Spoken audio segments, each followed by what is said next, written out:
Bueno, sin duda alguna, el tema de la educación en nuestro país ha dado mucho de qué hablar. Y esta noche tengo en la línea telefónica a Juan Alfonso Mejía, el director adjunto de Mexicanos Primero. Juan Alfonso, gracias por tomar la llamada. Paco, es un gusto platicar contigo, con tu auditorio. Muchísimas gracias. Muy buenas noches. Muchas gracias, muy buenas noches. Dime una cosa, Juan Alfonso. Bueno, uno de los temas, por supuesto, que ahora nos interesan y nos llaman la atención es el tema del presupuesto para el 2017 y este recorte presupuestal, apretón de cinturón, como dijo el presidente, y que tenga una implicación directa en temas de educación. ¿Cómo estamos? Mira, bien dicen que gobernar es presupuestar. Y en este sentido creo que las prioridades de un gobierno, de un estado o de una sociedad siempre hay que definirlas en pesos y centavos. Así es que imaginar una política pública sin el presupuesto necesario para impulsarla, creo que resulta un tanto iluso, tanto para los ciudadanos como demagogo por parte de las autoridades. ¿Por qué te digo esta parte, Paco, y lo comparto con tu auditorio? Porque creo que es importante plantearnos si a partir del proyecto de presupuestos de egresos de la Federación que se ha presentado el pasado mes de septiembre para el 2017, podemos pensar que el proyecto de transformación educativa es un barco a la deriva. Esto te lo comento porque hubo un recorte, si bien es cierto, hubo un recorte en el presupuesto educativo de 4.8%, algo así como 12,132 millones de pesos. También es cierto que los programas que están identificados con garantizar el aprendizaje de los niños y jóvenes en México disminuyeron hasta un 30%. Entonces, lo que hoy tenemos es un recorte no solamente en la parte educativa, sino un recorte que va y ataca directamente a la parte del derecho de los niños a aprender. Déjame precisarte algunos de los programas y compartirlo contigo y con tu auditorio. Sí. Por ejemplo, formación continua y tutoría y cursos. Se ha hablado mucho de la evaluación, pero para hablar de evaluación de los maestros, pues es muy importante primero hablar de la formación de los maestros. Y aquí el presupuesto tendrá, o por lo menos lo que es este proyecto, sufre un recorte de 34%, al pasar de alrededor de 1.409 millones a 929. Un segundo punto, infraestructura educativa, y un recorte de 71.9%, Paco. Cuando hablamos de programas de inclusión y equidad educativa, hay un recorte de 34.6%. 3 puntos más y me detengo. Programas para educación inicial, está sumamente comprobado en la literatura especializada que si tú quieres que un niño tenga mayores posibilidades de aprendizaje en un futuro, hay que invertir en su primera infancia, de 0 a 6.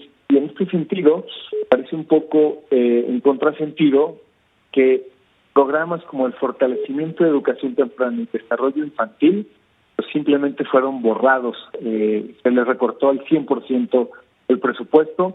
El tema de la evaluación de aprendizajes para alumnos también 29.8% de recorte. Y becas educativas para niños indígenas, por darte un dato más, 29%. Entonces, en este sentido, creo que es muy importante hacer un llamado en específico a la Comisión de Hacienda, al Congreso, para que reconsideren la forma en que se está presupuestando y cómo estamos hipotecando el futuro del derecho de los niños en México a aprender. Sí, ahora es un negro panorama el que nos presentas, Juan Alfonso, y a eso le agregaría yo, si con este recorte que nos has ido detallando paso a paso, de entrada 12,000 millones de pesos el recorte a la educación, si antes de esos 12,000 millones las escuelas y la educación están como están, y hay muchas dudas en torno al uso de los recursos, no hay una transparencia de ellos, ¿cuál es el futuro que se le ve a la educación en nuestro país? Mira, específicamente en este punto importantísimo que mencionas, que es el tema de la infraestructura, y que yendo más allá, cuando hablamos del derecho de los niños a aprender, hay que pensar en las condiciones que el Estado, con E mayúscula, tiene que garantizar para que los niños tengan las condiciones para aprender. Entonces, la infraestructura sin duda es una de las partes fundamentales. Sí. Pero tocas un tema también nodal que a todos nos duele, que es el tema de rendición de cuentas y transparencia en el uso y manejo de los recursos. Lo que hemos encontrado en Mexicanos Primero es que tenemos, cuando hablamos de políticas públicas, tenemos en México un círculo que está roto. ¿A qué me refiero? Está roto porque cuando hablamos de un programa, nunca terminamos por planear, por ejecutar y por evaluar y luego corregir la política pública, sino que simplemente programas van, programas vienen, pero no aterrizamos realmente y analizamos con criterios educativos si esos programas están funcionando o no. ¿A qué me refiero? Por ejemplo, de manera concreta con tu comentario.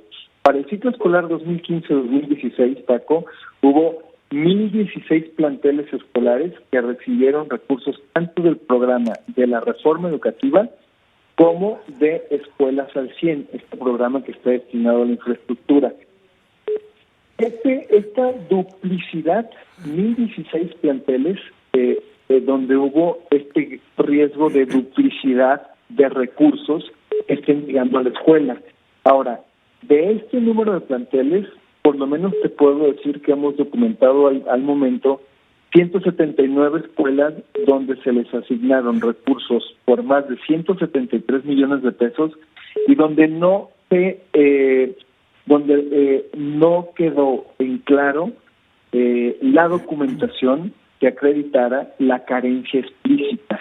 ¿Por qué hago este énfasis? Porque para que tú seas elegible como escuela a programas como el de al 100, tienes que haber acreditado la elegibilidad de la escuela en cuestión, y por lo menos en 179 casos no existió.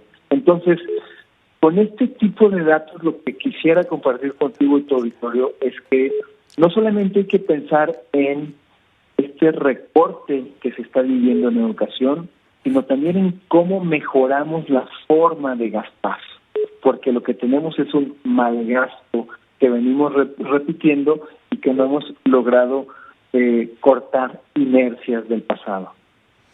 Pues Juan Alfonso, es un tema largo de desmenuzar este tema de educación preocupante en nuestro país y nos gustaría que nos ayudaras a tener una visión clara de en dónde está parada la educación en cada entidad de nuestro país, cómo estamos. Yo los convoco a ustedes en Mexicanos Primero a que la próxima semana grabemos un programa para Expedientes TVC y mostrar al auditorio de Mega Noticias qué es lo que está pasando, qué es lo que se tiene que hacer y cómo se tiene que trabajar en pro de una buena educación y de un buen futuro para el país. Paco, es una invitación muy generosa de tu parte. Por supuesto que atendemos el llamado, lo aceptamos. Muchísimas gracias, al contrario, por poder platicar a través de tus micrófonos y con tu auditorio, con tu audiencia, y platiquemos por la próxima ocasión también sobre, si lo permites, este índice de cumplimiento de responsabilidad educativa que se da en los estados, el ICRE, y decirte lo que sin duda podemos hacer, porque todavía en este caso incluso el presupuesto, que será aprobado hasta el día 15 de noviembre, así es, tenemos la posibilidad de modificar estos presupuestos. Los invitamos a que firmen en change.org la petición no recortar en educación y sí gastar mejor en 2017, y que le haremos llegar al presidente de la Comisión de Presupuesto y Cuenta Pública, Alfredo del Mazo,